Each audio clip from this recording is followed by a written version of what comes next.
Tão sério, aneurisma cerebral. A gente vê muito em novela, né? E o doutor Leandro Teles está aqui para explicar para a gente, afinal de contas, o que é essa doença com esse problema, com esse nome tão difícil e se é um problema tão sério assim. Tudo bem, doutor Leandro? Tudo bom, Regina? Prazer enorme recebê-lo. Prazer é todo meu. Cadê o livro? Tá ali, ó. Ah, vamos mostrar. Vamos mostrar. Nossa, como ficou lindo. Ficou bonito, né? A foto tá maravilhosa. Ó, olha a foto, doutor Leandro. É muito Photoshop, né? Pra dar uma caprichada. A capa. Quando que é o lançamento? O lançamento é dia 7, daqui 15 dias, 7 de junho. É uma quinta-feira. Quinta-feira, daqui 15 dias, vai ser aqui na Livraria Cultura, na Paulista, Conjunto Nacional. Todo mundo convidado, evento gratuito, bastante encontros legais, vai ter uma palestra sobre ansiedade que eu vou dar lá na livraria. Que legal. Trovadores urbanos, coquetel, todo mundo convidado. Só colocar aí na agenda e aparecer a partir das 6h30. Um evento. Evento. E esse livro ele já está à venda já. Já tem pela internet, a pessoa já consegue em algumas livrarias. Dia 1, agora de junho, já vai estar em todas as livrarias do país. É o que eles chamam de pré-venda. Pré-venda. A pré-venda. A pessoa pode adquirir e na semana que vem já começar a ler. Tá. Aneurisma cerebral. Parece um palavrão. É uma doença complicada? É uma doença? O que é? Aneurisma cerebral. Aneurisma cerebral é uma doença do vaso, é uma fragilidade que o vaso apresenta de forma localizada e é um tema que só de pensar já assusta, né? Existe um estigma, porque todo mundo já ouviu uma história de alguém que teve uma morte súbita ou uma sequela grave ligada ao aneurisma. E novela, eles sempre falam, teve um aneurisma e tal. Então eles usam como uma ferramenta para trazer gravidade e para algo súbito. Isso tem uma parcela de verdade, mas uma parcela de exagero. Por isso é importante trazer uma pauta como essa, para a gente desmistificar um pouquinho o termo, para as pessoas poderem entender a real necessidade ou não desse tipo de avaliação. Perfeito. Então vamos aos mitos e verdades e vamos ter também algumas fotos para ajudar no entendimento. Legal. Né? Então vamos lá.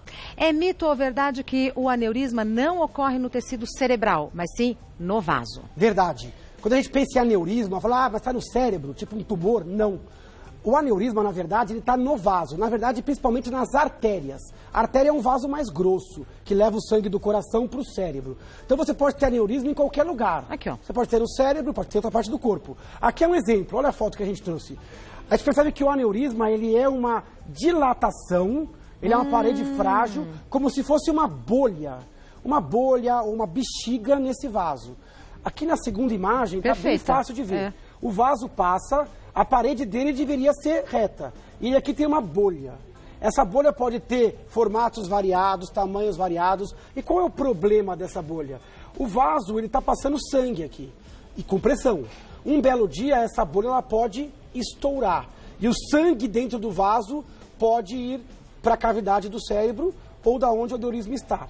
Então, o aneurisma, ele é uma alteração geralmente silenciosa do vaso. Então, ó, me perdoa a ignorância, mas ele é uma alteração no vaso que está no cérebro.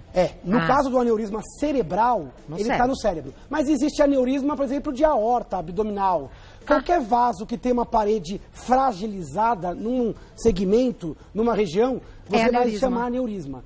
Aí, no caso, o aneurisma cerebral, ele está na cavidade craniana, mas ele não está dentro, não é o tecido do cérebro, é sim o vaso chegando.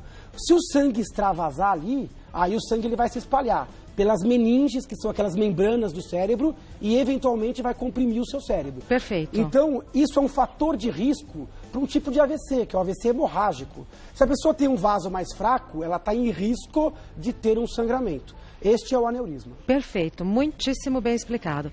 Mais um. É mito ou verdade que esse tipo de aneurisma pode ser encontrado numa pessoa saudável? Verdade. E não é tão raro. Hoje, dados de autópsia de pessoas que morreram por causas quaisquer, percebe que em torno de 3% da população tem um aneurisma que não sabia que tinha na região cerebral. É bastante. Muito, muito comum. A maioria deles são aneurismas pequenos e que não levaram a pessoa à morte. Mas é uma coisa comum, pode ser encontrado em qualquer idade. O diagnóstico é mais provável pela quinta, sexta década. Mas mesmo adolescentes, jovens, sem nenhum problema de saúde, pode ter isso. Porque a gente imagina hoje que existe uma fragilidade que a pessoa nasce. Então ela nasce com aquele vaso um pouquinho mais fraco naquela região e com o tempo esse aneurisma ele vai crescendo, expandindo. Muita gente nem sabe que tem, só percebe que tem ou quando ele rompe ou quando ele fica muito grande, acaba comprimindo alguma estrutura. Então é uma doença que pode acontecer em qualquer pessoa, mesmo pessoas saudáveis. Agora, fatores de risco. Boa. Pressão alta, etilismo, excesso de álcool, tudo que machuca o vaso piora essa condição. Colesterol alto, sedentarismo. Tem uma doença genética chamada rins policísticos. O rim fica cheio de cistinho. Não é tão rara. E essa doença é um fator de risco também para ter esses abaulamentos, essas protusões também no vaso. 5 a 10% de quem tem rim policístico pode ter aneurisma. História familiar, quem tem mais de um familiar com aneurisma tem um risco também aumentado. Mas ele pode acontecer em pessoas sem nenhuma dessas características também. Perfeito. É mito ou verdade que todo aneurisma, mais cedo ou mais tarde, vai romper? Isso é mito. A maioria dos aneurismas, ele não rompe. O que vai levar ele a romper ou não são características do aneurisma e da pessoa. Perfeito. Se o aneurisma for maior, a chance de romper é maior. Até 7 milímetros, 8 milímetros, a chance é muito baixa. Às vezes até o médico opta por acompanhar o paciente. Agora, se o aneurisma é maior que 7, 10 milímetros, o risco de sangramento é maior. Outra coisa, se a pessoa é mais jovem, o risco dela é maior. Porque a taxa de sangramento é por ano. Vamos supor, o risco de sangramento de um aneurisma é de 1% ao ano. Se a pessoa tem 80 anos, 1% ao ano é pouco, é aceitável. Agora, se ela tem 20 anos, é alto. 1% ao ano é muito. Vai levar quase a 70% de chance de rompimento. Então, depende de quem é o paciente, como é o aneurisma, qual é a condição clínica, se a pessoa tem hipertensão ou não, se o aneurisma é superficial ou não. Olha essa imagem. Ótima essa imagem deixa claro, aqui é o cérebro visto por baixo. Né? Olha como o tecido cerebral aqui está intacto, mas os vasos que irrigam ele mostram essas dilatações, essas bexigas. Aqui é um exemplo de vários aneurismas numa mesma pessoa, que aliás pode acontecer. 15% das pessoas que têm um aneurisma têm risco de ter mais do que 1, 2, 3 aneurismas. Aqui mostra como eles podem ser diferentes. Ó. Aqui é um sacular, parece um saquinho, esse é o mais comum. Esse já é parece uma salsicha, né? Uma dilatação mais difusa. Aqui é o perigo. O perigo é um belo dia essa parede ficar tão fina que ela se rompe. E isso sim é uma catástrofe. Porque esse sangue ele vai escapar numa região fechada, que é o crânio, onde não dá para acomodar. Não é igual um hematoma no braço ou na barriga que consegue inchar. No cérebro não tem para onde expandir. Não tem para onde expandir. Então isso sim é uma emergência médica que pode levar à morte. Pode levar à morte? Pode e com frequência o faz. A gente tem alguns dados. Quando rompe um aneurisma na cabeça da pessoa, a chance dela falecer antes do atendimento ou nos primeiros 30 dias é de 40%. A chance de uma morte súbita na hora do rompimento é de 15%. Nossa. É muito alto. Muito alto. Dos 60% que não falecem do aneurisma que rompeu na cabeça, metade fica com sequela grave. Só 1/3, só metade desses que sobreviveram que vai ter uma recuperação total.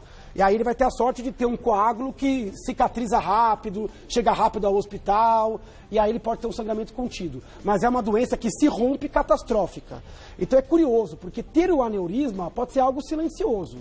Mas romper um aneurisma geralmente é algo totalmente catastrófico. Por isso que o ideal é tentar fazer a prevenção e intervir antes que ele rompa. Já continuamos a conversar sobre esse assunto. Continuando com mitos e verdades sobre aneurisma cerebral. É mito ou verdade que qualquer forte dor de cabeça indica aneurisma? Isso é mito. Graças a Deus é mito, porque a dor de cabeça é uma coisa muito comum. Então a intensidade da dor não sugere muito aneurisma ou não. O que sugere o aneurisma, roto, ou quando ele rompe, quando ele sangra, é uma dor de cabeça peculiar, característica. Então é uma dor de cabeça que vem como uma trovoada. Uma dor de cabeça que vem muito aguda, muito súbita. Porque geralmente na enxaqueca, na dor de cabeça tipo tensão muscular, a dor ela vem mais fraca e vai piorando, né? No caso do aneurisma, quando ele rompe, a dor é praticamente imediata. Ela atinge o seu ápice, geralmente em muitos poucos segundos. Então essa dor súbita, ela exige um atendimento de emergência mais forte. Ou também quando a dor ela vem acompanhada de desmaio ou de algum sintoma neurológico. Desmaia de dor ou desmaia porque alguma coisa já foi afetada? Então, quando é por aneurisma, geralmente já é porque algo foi afetado. Mas não quer dizer que se a pessoa tiver uma dor súbita, ela tem um aneurisma. Só quer dizer que se ela tiver uma dor súbita, ela tem que buscar ajuda médica mais rápido. Porque as dores mais comuns, elas não são súbitas. De você estar parado, sem dor, zero dor, e de repente em 10 segundos está com uma dor terrível. Então toda dor que atinge o seu ápice em até 60 segundos, ela é uma dor mais preocupante. Outra coisa, Regina, dores que acontecem durante a atividade física vigorosa. Por exemplo, eu estou pegando peso na academia ou empurrando um móvel na minha casa. Fazendo uma faxina. De repente vem uma dor, pá, com uma pedrada na cabeça, uma dor muito forte e aguda. Isso não é legal. Não é legal. Buscar ajuda. Outra coisa, durante a atividade sexual. Tem gente que tem dor durante a atividade sexual ou durante o orgasmo. Isso pode até ser uma dor benigna, mas tem que procurar ajuda. Dor relacionada à atividade física é uma dor mais preocupante. Então, se você tem história familiar de aneurisma, se você tem dores súbitas, intensas e rápidas, ou dor associada à atividade física, é importante buscar ajuda. Agora, o aneurisma, mesmo quando ele não rompe, se ele crescer muito, ele pode comprimir algumas estruturas. Claro. Uma que o aneurisma às vezes comprime quando ele está grande, é um nervo que vai para a região do olho. Então, queda de pálpebra de um lado só, visão dupla, pupilas de tamanho diferentes, tudo isso tem que chamar atenção para você buscar um neurologista. Qualquer assimetria, qualquer sinal neurológico focal que você não tinha, procure ajuda, porque entre os diagnósticos vai estar, sim, alguma coisa que possa ocupar espaço como um aneurisma. Perfeito. Vamos agora para as perguntas do pessoal de casa. Primeira delas, quem manda é o Rodrigo. Existe tendência familiar para aneurisma cerebral? Existe sim. Há o risco em torno de 3% para quem não tem familiar nenhum. Se você tem um familiar só, o seu risco aumenta um pouco. Vai para quanto? Um familiar vai para em torno de uns 4%, 4,5%. Acima de um familiar, seu risco já é em torno de 6%. Então, quem tem mais de um familiar com aneurisma, geralmente a gente já faz o exame para ver se tem aneurisma, mesmo sem ter sintoma nenhum. Como que é o exame? Tem 3 exames possíveis. Um é mais chato, invasivo, e os outros 2 são mais comuns. O mais fácil de fazer é a angiorressonância. É uma ressonância da região da cabeça, mas não é uma ressonância normal do cérebro. Porque a gente não quer ver o cérebro, a gente quer ver o vaso. Então é uma ressonância que apaga o cérebro na imagem e desenha os vasos. Eu acho que até a gente tem umas imagens, depois se o pessoal puder resgatar as imagens do aneurisma, a angiorressonância consegue ver o vaso e ver a dilatação. Eu mandei umas imagens reais. Ó, que legal, né? Agora, outra possibilidade é uma angiotomografia. É uma tomografia com contraste que vê o vaso, não o cérebro. Isso é importante, porque às vezes a pessoa faz uma tomografia simples e não enxerga. Então ela fez o exame errado, ela fez o exame que vê o cérebro. A ressonância simples do cérebro só vai ver quando a imagem é muito grande. Quando ela é menor que 15 milímetros, tem que ser esse exame do vaso. E o mais chato, o exame mais bonito, mais perfeito para o médico é a arteriografia. Aquela que você vê com um catéter, joga o contraste como se fosse um cateterismo cardíaco, mas feito aqui na cabeça. Esse a gente separa para pacientes muito selecionados, com risco muito alto ou com imagens suspeitas. Porque hoje a angiorressonância e a angiotomografia enxergam aneurismas acima de 3 milímetros. Como eu falei que até 7 é razoável você acompanhar sem intervir, então se vê acima de 3, é um exame bacana e não invasivo. Ótimo. Próxima pergunta é enviada pela Lívia. Aneurisma cerebral tem cura? Se a pessoa fechou o aneurisma, ela pode ter vida normal?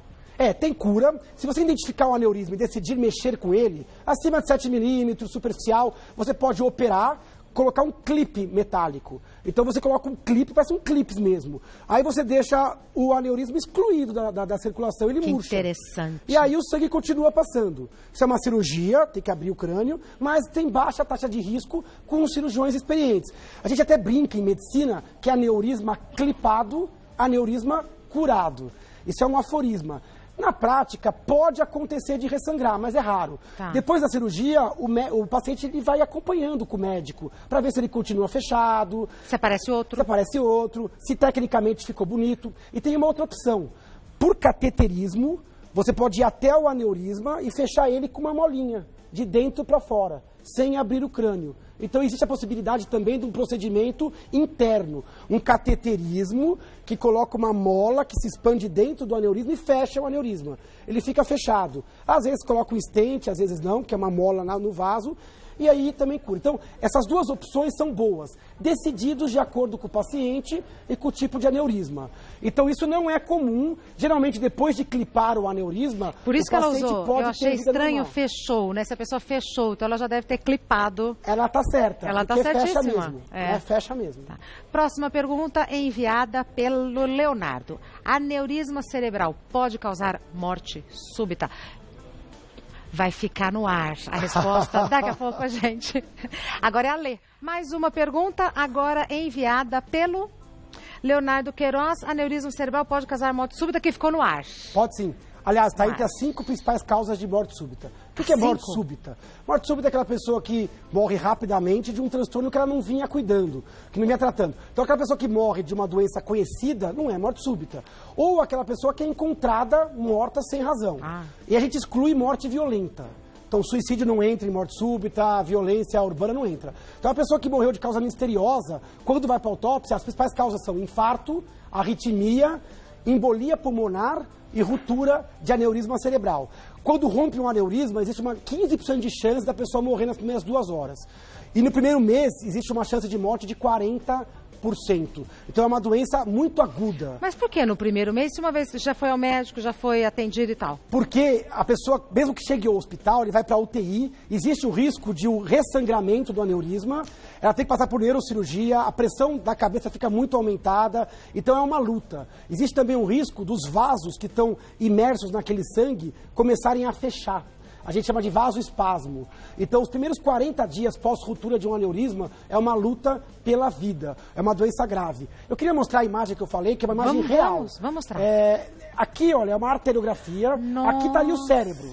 Só que a gente apagou o cérebro. Desenhou os vasos. Olha a carótida subindo ali, né? Então, a carótida bem marcada. De repente, você vê que aparece uma saculação, uma bexiga, uma bolha. Sim. Esse é um aneurisma. Aqui do lado de cá, de novo, ó. Pode ver que é uma coisa que não não precisa imaginar, né? Está visível. Está visível. Esse vaso, ele está fragilizado. Quando a pessoa faz uma cirurgia, ela coloca um clipe bem no pescoço aqui. Tá. Esse clipe murcha e esse aneurisma ele cicatriza. Ou você vem com um catéter, coloca uma mola aqui dentro, às vezes coloca o stent aqui ou não, e exclui. E uma vez excluído da circulação, isso não é mais um problema. Agora, se esta bolha se rompe, mostra a próxima imagem pra gente. Aqui agora, é a mesma, só mudou o exame, que a gente está vendo, era a mesma pessoa. Tá. Aqui é uma tomografia normal. Aqui a gente não está vendo vaso, está vendo o cérebro. Os vasos estão aqui escondidos. Aqui é normal. Tá. Olha como o cérebro ele tem que ser cinza e essa região preta. Preta. Agora, o lado de cá é um aneurisma que rompeu. Perceba que esse branco é sangue. O problema é o branco. O branco é o sangue que saiu do vaso e foi para meninge. A meninge são as membranas que revestem o cérebro. É onde dá a meningite, quando você tem uma infecção. Então, um aneurisma que rompe, ele gera esse problema, um sangue que escorre por volta do cérebro. Isso atrapalha muito o andamento desse sistema nervoso. Então, olha como o sangue ele vai para várias regiões. Esse cérebro ele fica inchado. Esse paciente ele pode estar em coma, ele pode exigir muito tempo de UTI. Então, o sangramento é um fenômeno grave. Por isso que as pessoas que sobrevivem sem sequela, elas são consideradas diferentes, né? É quase um milagre, porque muito empenho de UTI, muita reabilitação, porque a chance de se morrer num sangramento desse, por isso que o ideal é você tentar identificar antes, o que não é fácil, porque é uma doença que não traz sintoma. Então tem que ficar de olho com tendência genética, dores de cabeças esquisitas, mal explicadas, tudo isso vai ajudar o diagnóstico precoce. Perfeito. Muito obrigada por trazer essas imagens. Eu que agradeço. Ilustra bastante, né? Mais uma pergunta. A Paula Carvalho. Um aneurisma operado pode estourar novamente? Pergunta parecida dela. com o último. Não é comum. Aneurisma bem clipado, ele geralmente não volta a romper. Mas, dependendo da dificuldade técnica, se ficou um resíduo, se ela tiver outros aneurismas, ou se ela só clipar e não cuidar do fator de risco, como pressão alta, etilismo, pode dar complicação. De modo geral, ele não tende a romper. Ele tende a ser bem controlado, feito uma boa clipagem. Às vezes, tecnicamente, não fica perfeito, até por às vezes o aneurisma é muito grande ou lobulado, mas a tendência é, uma vez clipado, ele não te dê mais problema. Tá. Mais uma pergunta. E dessa vez é do Gabriel. Quando o aneurisma estoura na cabeça, qual a chance do paciente sobreviver sem sequelas? A chance é em torno de 1/3. 1 a cada 3 pacientes que rompem um aneurisma. E por que esse cara ele ficou sem sequela? Provavelmente ele rompeu um pouquinho e percebeu por dor de cabeça. O cérebro dele fez coagulou, né? Como a gente machuca, às vezes tem gente que faz o coágulo rapidinho, né? Para de sangrar, tem pessoas que sangram mais. Então, se fez essa casquinha e conseguiu combater, ele vai para o hospital e pode evoluir sem. Mesmo assim, se rompeu, ele vai ter que operar para clipar, porque o risco seria de posterior a isso vir um sangramento maior. Mas a chance é de 1 a cada 3 que rompem. Tá. Mas não confundir 1 a cada 3 com um aneurisma. Não. Perfeito, Porque o aneurisma, como eu te falei, a maioria não rompe. Tá. A gente imagina que de 5 a 10% dos aneurismas rompem. Porque tem gente em casa que tem um aneurisma pequeno, que o médico acompanha. Aneurisma pequeno até 7 milímetros, o médico vai acompanhando. Às vezes até um pouquinho maior que isso. A parede dele é mais forte, o médico repete o exame de ano em ano, de 6 em 6 meses. E vai levando. Vai levando. Tá. Agora uma pergunta minha, é mais comum em homens ou em mulheres? É mais comum em mulheres. 2 para 1. que riu? Parece que tudo que eu falo é mais comum em mulheres. Mas não é perseguição, não. Não sei se é porque o programa Mulheres eu trago coisa que... Não, mas, não é perseguição, não. Nem eu fui debochada. Eu só achei engraçado. Falar assim, ó, mulher vive mais. Quem vai ver viúvas e vai num bar vai ver que se tal tem mulher. Então mulher vive mais. Mas nas doenças neurológicas, às vezes, puxa um pouquinho mais pra mulher. Aneurisma, 2 vezes mais comum em mulheres do que em homens. É bem e a mais gente comum, não sabe gente. muito bem o motivo. Talvez tenha uma implicação da questão hormonal, talvez tenha questões genéticas envolvidas. Mulher faz mais diagnóstico também. Por quê? Porque mulher procura mais um médico. Mulher tem mais enxaqueca, que leva no médico, e o médico, para investigar a enxaqueca, acha o aneurisma. Perfeito. Apesar de não ter nada a ver uma coisa com a outra. Então a mulher, por ser mais investigada, e por ir, às vezes, no check-up, ginecologista, aumenta a estatística. Perfeito. Então existe um viés, mas aparentemente a mulher tem um pouquinho mais. Desculpa a brincadeira. Não. Doutor Leandro Teles é neurologista, o site dele é Leandro Teles, tudo simples, sem nenhuma letra dobrada, leandroteles.com.br, e o Instagram dele é @neuroleandroteles. Perfeito. Dia 7 nós temos um encontro. Dia 7 a gente tem um encontro aqui no programa Mulheres, à tarde. Isso. E logo na sequência, uma grande festa, uma celebração. Livraria Cultura, lançamento do meu novo livro, todo mundo convidado. O Cérebro Ansioso. Perfeito. Muito obrigada. E o seu já está lá no seu camarim assinadinho. Muito obrigada. Vai com Deus.